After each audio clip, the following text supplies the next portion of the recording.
श्रोतागण भाई और बहनों, मातृशक्ति को नमन। चैनल 24+ न्यूज के खास विशेष मनमोहक, हमारे चित्त को समाधि देने वाला, चित्त को प्रसन्न करने वाला, रोम रोम को पुलकित करने वाला, हमारे भीतर प्रसन्नता के भाव भरने वाला और हमारा एक अच्छा जीवन बने, एक सुखी जीवन बने, शांतिमय जीवन बने, जिसके अंदर धर्म दर्शन की बात हो, अध्यात्म की बात हो, हम सबके साथ में मैत्री करें और सबके साथ बड़े प्रेम के साथ जिएं। इस तरीके के एपिसोड प्रस्तुत करने वाला पुनरुत्थान कार्यक्रम में आपका हार्दिक स्वागत है, अभिनंदन है, सत्कार है। पुनरुत्थान कार्यक्रम का मुख्य उद्देश्य यही है कि हमारी भारतीय संस्कृति के जो मूल्य गिर गए हैं उनकी हम पुनर्जागरण कैसे कर सकते हैं, उनकी पुनर्स्थापना हम कैसे कर सकते हैं। इसी संबंध के अंदर ये आज हमारा जो है कार्यक्रम है। तो इसी क्रम के अंदर हम जो आज जो हमारा कार्यक्रम देने जा रहे हैं, ये हमारी चुनाव प्रक्रिया से, हमारे लोकतंत्र से जुड़ा हुआ है। आज का हमारा विषय है प्रजातंत्र में चुनाव प्रक्रिया। भाई और बहनों, दर्शक श्रोतागण, आप इतिहास को पढ़िए तो आपको मालूम होगा कि हर समय कोई न कोई हमारे परतंत्र जो है वो राज्य करने वाला हुआ करता था। बहुत पुराने समय से जो राजा का तंत्र चलता था, जिसको कि राजतंत्र कहा जाता है, और वो पीढ़ी दर पीढ़ी जो है वो जब राजा का बेटा नया राजा बनता था फिर उसका बेटा राजा बनता था और इस तरीके से प्रक्रिया चलती रहती थी। और उसके बाद के अंदर जो आया वो प्रजातंत्र आया, वह लोकतंत्र आया और वो सबको अच्छा लगा, क्योंकि इसके अंदर सर्वोदय की भावना है। इसमें सभी को अपनी प्रोग्रेस बताने का, सबको अपना विकास करने का, अपना टैलेंट बताने का अवसर मिलता है और हर को चांस भी मिलता है। इसीलिए प्रजातंत्र के लिए कहा गया है, इसको लोकतंत्र भी कहा जाता है। प्रजातंत्र का अर्थ होता है प्रजा के द्वारा, प्रजा के लिए और प्रजा से, यानी इस लोकतंत्र की जो है वो पूरी जो बागडोर होती है प्रजा के हाथ में होती है, वो लोगों के हाथ में रहती है, जनता के हाथ में होती है। इसलिए उसको हमको प्रजातंत्र कहते हैं, लोकतंत्र कहते हैं या जनता का तंत्र कहा जाता है। और आजकल विश्व के 210 देशों के अंदर प्राय सभी देशों के अंदर लोकतंत्र है, प्रजातंत्र है। और हिंदुस्तान हमारा सबसे बड़ा प्रजातांत्रिक कंट्री है, क्योंकि हमारे देश की आबादी 130 करोड़ है वर्तमान के अंदर और हर विश्व का 5वां नागरिक भारतीय है। तो ये हमारे लिए गर्व और गौरव की बात है कि हम विश्व के अंदर अपना एक बहुत बड़ा अस्तित्व रखते हैं और हमारा एक पूरा जो तंत्र है, प्रजातंत्र है, और उसकी सुंदर व्यवस्था है। शुरू से सुंदर व्यवस्था की गई है। जब से हमारा देश आज़ाद हुआ तो उसके बाद के अंदर जो हमारा 26 जनवरी 1950 को जो है हमारा प्रजातंत्र और संविधान लागू किया गया। संविधान के अंदर सब बातों को जोड़ा गया कि हमारे भारत की जो हर सदस्य जो है वो भारत का नागरिक होगा और उसको समान अधिकार होंगे आगे प्रोग्रेस करने के लिए, या उसकी जो बेसिक फैसिलिटी है, रोटी, कपड़ा, मकान, शिक्षा, चिकित्सा है, वो मुहैया कराने का कार्य सरकार का होगा। इसीलिए सरकार बनाई जाती है कि लोगों के विकास का ध्यान रखे, लोगों की सुविधा का ध्यान रखे। बिजली है, पानी है और सड़कें हैं और हमारे जितने भी जीवन यापन के साधन हैं, उन साधनों पे लॉ एंड ऑर्डर है, उनका ध्यान सरकार रखे। इसीलिए प्रजातंत्र की बात की गई है।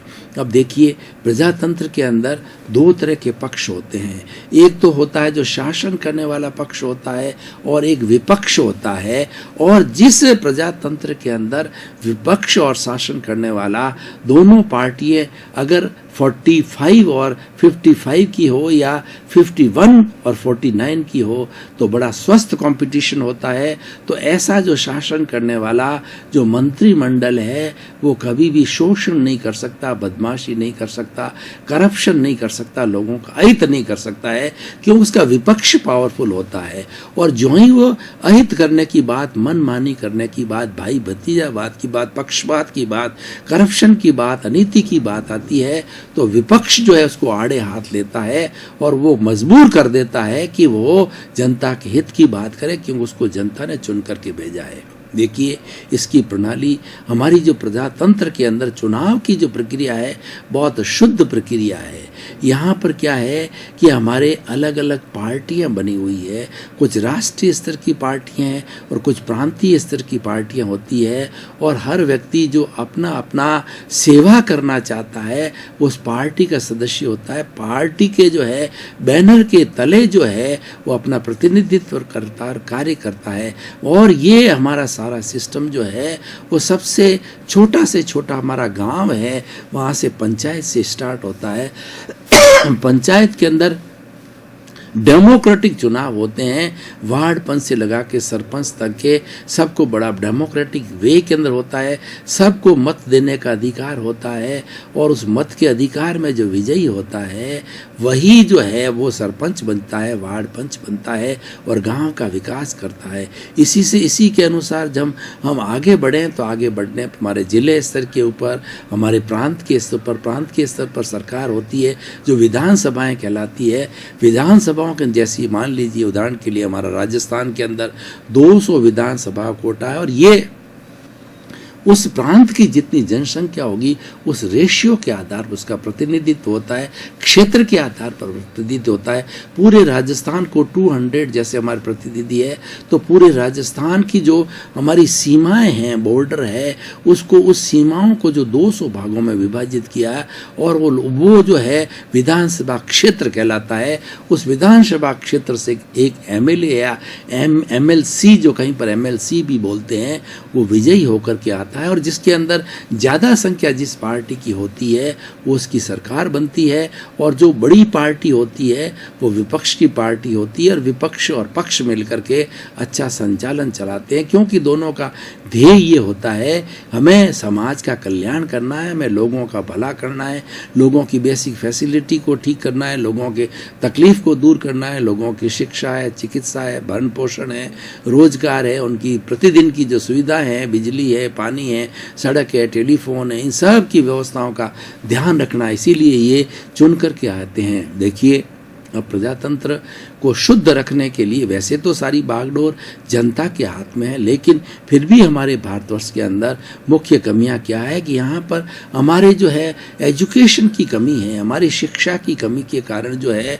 वोटर्स को परचेज कर लिए जाते हैं, और कुछ पार्टियों के अंदर ऐसे बैड एलिमेंट्स होते हैं जो पैसे के दुरुपयोग के द्वारा, नशे के दुरुपयोग से कोई सामान दे के कैश और काइंड के अंदर जो है वोटर को परचेज कर लेते हैं और अपने हक के अंदर अधिक वोट डाल देते हैं। और बहुत से अनैतिक सिस्टम भी होते हैं कि जोर से जो है वो जो जहाँ पे जो हमारा चुनाव केंद्र होता है वहाँ पेटियों को अदला बदली कर देते हैं। आजकल तो सारी इलेक्ट्रॉनिक व्यवस्था कर दी है, लेकिन इलेक्ट्रॉनिक व्यवस्था के अंदर भी कई बार बदमाशी हो जाती है। तो सारे अनैतिक कार्य, जहाँ पर नैतिक कार्य होते हैं वहाँ लोग अनैतिक कार्य भी करने लग जाते हैं, जो गलत है, क्योंकि सबका दिमाग एक जैसा नहीं है। हमको फेयर तरीके से चलना चाहिए। और सबसे बड़ी बात क्या है कि आजकल जो है जो हमारा जो ये प्रजातंत्र का जो सिस्टम बना था ये सेवा के लिए बना था। जब देश आज़ाद हुआ तो महात्मा गांधी ने चिंतन किया और हमारे बाबा साहब अम्बेडकर जो कि संविधान जो है कि समिति के अध्यक्ष थे, उनके साथ में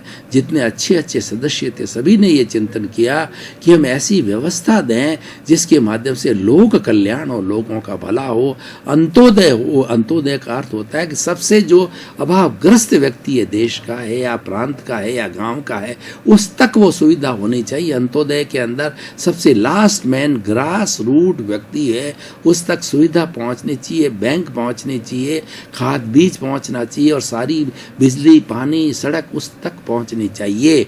मतलब छोटे से छोटे गांव तक जो बेसिक फैसिलिटी पहुंचनी चाहिए, उस हिसाब से ये बनाया गया।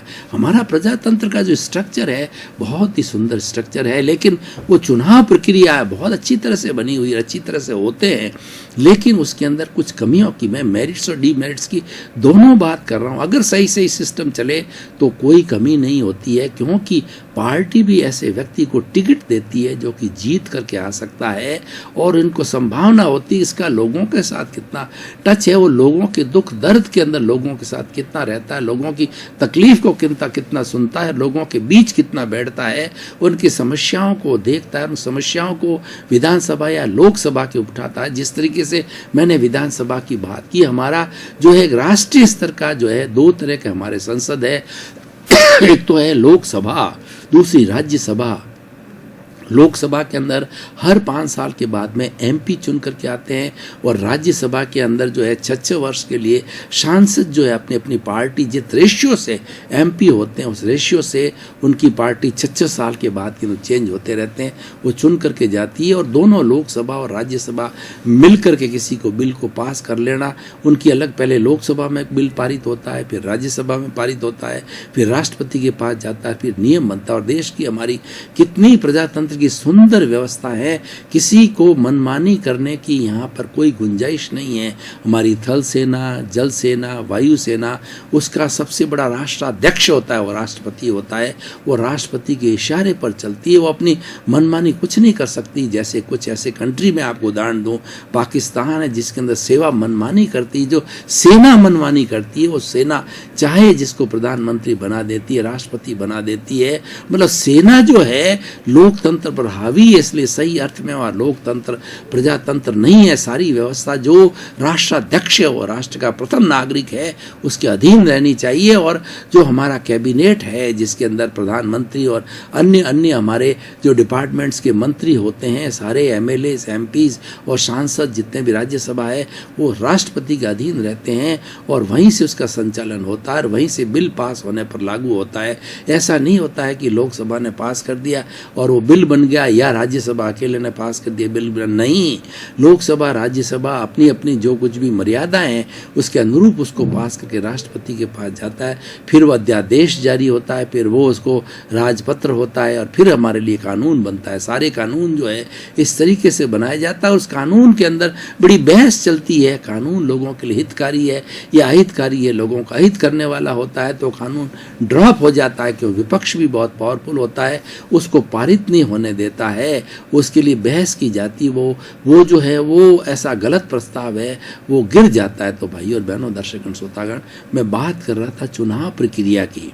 चुनाव प्रक्रिया के अंदर देखिए कि जो पार्टी जिसको टिकट देती है वो व्यक्ति जो उसका कन्वेंसिंग का समय होता है उस समय में लोगों के सामने जाते हैं, अपना जो है जो मैनिफेस्टो है, अपना जो सारा जो बनाते हैं कि हम ये कार्य करेंगे, उस मैनिफेस्टो के अनुसार जो है लोगों से वार्तालाप करते हैं और लोग जो उसको देखते हैं किसका अच्छा मैनिफेस्टो है, कौन हमको अच्छा आराम दे सकता है, कौन हमारा विकास कर सकता है, तो ऐसे लोगों को वो चयनित करते हैं और अच्छे अच्छे लोग आते हैं। इसीलिए इसके अंदर ये ध्यान देना चाहिए कि पार्टियों को भी चरित्रवान व्यक्तियों को देना चाहिए। ऐसे लोग जो कि बिजनेस बना दिया, जिसने सेवा नहीं करके मात्र पैसे कमाना और अपनी जेबें भरना का, ऐश आराम करने का और सत्ता का सुख भोगने वाले लोग होते हैं, तो ऐसे लोगों को टिकट न दिया जाना चाहिए। और टिकट दे भी दिया मान लो किसी पार्टी ने, तो हमारी जो जनता है उसको बहुत जागरूक रहना चाहिए, उसको जीत हासिल नहीं होनी चाहिए। गलत व्यक्ति जाएगा तो हमारा कल्याण नहीं करेगा, हमारा बुरा करेगा और हमारे पैसों को लूट लेगा, अपना घर भरेगा, अपना जेब भरेगा और वो बहुत पैसा कमा लेगा और एक बिजनेस बना लेगा। वैसा कार्य नहीं होना चाहिए। अब देखिए, ये तो सारी पॉजिटिव बातें हो गई है। अब नेगेटिव बातें भी हमारे जो है इस प्रजातंत्र की प्रक्रिया के अंदर आ गई है। भाई भतीजावाद बहुत चलने लग गया है। जो कि टिकट दिया जाता है व्यक्ति की योग्यता पर दिया जाना चाहिए, लेकिन जो पावरफुल टिकट देने वाले होते हैं वो भाई भतीजावाद के शिकार हो जाते हैं। अपने बेटों को, अपने भतीजों को, अपने रिश्तेदारों को टिकट दे देते हैं, तो उसके अंदर नुकसान तो उस पार्टी को होता ही है, वो व्यक्ति हार जाता है। लेकिन क्या है कि ये दे दिए जाते हैं और कई बात से कई और दूसरे क्या माइनस पॉइंट ये आ गया कि जो टिकट दिया जाता है वो भी पैसों पर आधारित हो गया। करोड़ों रुपया दे करके टिकट को परचेज किया जाता है। देखिए, कोई व्यक्ति अगर करोड़ों रुपया दे करके टिकट को परचेज करता है तो नुकसान में थोड़ा ही रहेगा। जिसने जितने करोड़ दिए उसे डबल जो है वो वसूल करेगा अपने 5 साल के एमएलए शिप के अंदर कहिए या एमपी शिप में कहिए, तो वो तो एक बिजनेस बन गया। इसको रोका जाना चाहिए, क्योंकि ये व्यापार नहीं है, ये सेवा का कार्य। दो अलग अलग फील्ड होने चाहिए और मनुष्य को भी अपनी मानसिकता रखनी चाहिए। उसको कुबेरपति बनना है तो रिलायंस जैसा बड़ा ग्रुप बनाना चाहिए, उसको मैन्युफैक्चरिंग में जाना चाहिए, उसको बड़ी ट्रेडिंग में जाना चाहिए, उसको फैक्ट्री करनी चाहिए या बड़ी बड़ी उसको एजेंसी लेना चाहिए और पैसा कमाने का ध्येय उसके अंदर होना चाहिए। उसको सेवा के कार्य को जो है पैसा क्या यानी मनी मेकिंग डिवाइस नहीं बनाना चाहिए। ये पार्टी को भी ध्यान रखना है और जिसने टिकट लिया उसको ध्यान रखना है और ख़ास तौर से जनता को ये ध्यान रखना है कि ये एक बिजनेस नहीं बन जाना चाहिए, क्योंकि आजकल बन रहा है। ये जो बिजनेस बनने से हमारी स्वस्थ परंपरा समाप्त हो जाती है और हमारा विकास नहीं होता है। हम जहाँ हैं जहीं के कई तरह के आप देखिए, पुराने प्रोविंसेस को देखिए, आप यूपी बिहार को देखिए, वहाँ पर इस तरह की अनैतिक चीज़ें चली है पुराने समय के अंदर। मैं किसी की निंदा नहीं करना चाहता हूँ। उस अनैतिक चीज़ों का उस प्रांतों का आज भी विकास नहीं, और जहाँ पर स्वस्थ परंपरा है, राजस्थान को देखिए, गुजरात को देखिए, और साउथ के जो स्टेट्स को देखिए जहाँ पर स्वस्थ परंपरा है, अच्छे लोगों को टिकट दिया, अच्छे लोग चुन करके आए, उन्होंने लोगों का बहुत भला किया, लोगों का बहुत विकास किया। वो प्रॉस्परियस है, हर एक को रोजगार मिल रहा है, शिक्षा की, चिकित्सा की वहाँ बहुत अच्छी सुविधा है, रोजगार की अच्छी सुविधा है, उनके संसाधन बहुत अच्छे हैं। तो इसीलिए हमें सारा अपना विकास ओरिएंटेड होना चाहिए। प्रजा को भी विकास ओरिएंटेड होना चाहिए, पार्टी को भी विकास ओरिएंटेड होना चाहिए। जो व्यक्ति टिकट लेकर के आया है, जिसको भी टिकट मिला है, उसको विकास ओरिएंटेशन होना चाहिए। विकास ओरिएंटेशन कब होगा कि व्यक्ति ज़्यादा से ज़्यादा प्रजा के बीच में रहेगा। जब हम फील्ड में रहते हैं तो फील्ड की समस्याओं का ध्यान आता है कि कहाँ पर सड़क टूटी हुई है, कहाँ पर ड्रेनेज की समस्या है, कहाँ पर पानी इकट्ठा हो रहा है, कहाँ पर मच्छर पानी इकट्ठा होकर के मच्छर ज़्यादा हो गए हैं, या टेलीफोन की कहाँ असुविधा है, और जहाँ पर क्या मेडिकल की फैसिलिटी नहीं है, हॉस्पिटल नहीं है तो पूरा फंक्शन नहीं कर रहा है। स्कूल्स है, गवर्नमेंट की कॉलेजेस हैं, वो सही तरीके से चल रही है, उसका पूरा ध्यान देना चाहिए। जब वो ध्यान देने लग जाता तो हमारी कार्यपालिका जितने भी है वो भी उससे घबराती है। कार्यपालिका का मतलब उन डिपार्टमेंट्स, जो सरकारी डिपार्टमेंट, चाहे रोडवेज हो, चाहे वाटर वर्क्स हो, चाहे बिजली हो, चाहे अन्य विभाग हो, तो उसका वो प्रतिनिधित्व करता है जनता का। इस कारण से वो लोग उससे घबराते हैं, डरेंगे भी, क्योंकि वो स्वयं जो है अच्छा कार्य करने वाला। आज हम आपको एक उदाहरण दें, हमारे वर्तमान भाग्य से जो हमको 4.5 साल से नरेंद्र भाई मोदी जैसे हमको प्रधानमंत्री मिले, और वो भी गुजरात के 12 साल जो है वो मुख्यमंत्री रहे, और उन्होंने ये ठाना कि मैंने अपने स्टेट की बहुत सेवा की है, अब मैं देश की सेवा करना चाह रहा हूँ। तो हालांकि उनके ही लोगों ने उसको पछाड़ने की कोशिश करी, उनको दबाने की कोशिश करनी, लेकिन उनका खुद का जज्बा, उनका काम करने का तरीका, उनका नज़रिया, उनकी सोच इतनी पावरफुल है कि सब बाधाओं को चीर करके वो उच्च स्थान पर आए, और उन्होंने बहुत अच्छा कार्य किया है। और he now is the best prime minister of the world. उनको जो है वर्ल्ड का बेस्ट प्राइम मिनिस्टर का दर्जा है दिया है। दर्शकगण, श्रोतागण, भाई और बहनों, आपका बहुत बहुत धन्यवाद। पुनरुत्थान कार्यक्रम हर एपिसोड के अंदर सांगो पांग विवेचना करता है, मल्टी डायमेंशनल बात करता है, और चहुमुखी बात को लिया जाता है। किसी भी एंगल को छोड़ा नहीं जाता है। मेरिट डिमेरिट देखी जाती है, सोशल यूटिलिटी, प्रासंगिकता, रिलीवेंस, ताकि कि वह एपिसोड इंटरेस्टिंग हो, ताकि वह एपिसोड सबको शिक्षा देने वाला हो, और उस एपिसोड से लोगों को भला हो। क्योंकि हमारा उद्देश्य यही है कि व्यक्ति के नकारात्मक भाव हटा करके हम उसमें सकारात्मकता लाना चाहते हैं, ताकि उसका विकास हो। इसी क्रम में आपका जीवन आनंदमय हो, मंगलमय हो, सुखमय हो, प्रेममय हो, धर्ममय हो, और खूब आप शतायी होकर के परोपकार करें, अपने परिवार की सेवा करें, स्वयं का जो विकास करें, और उसके साथ साथ में समाज का विकास करें। आपके प्रति मंगल भावना।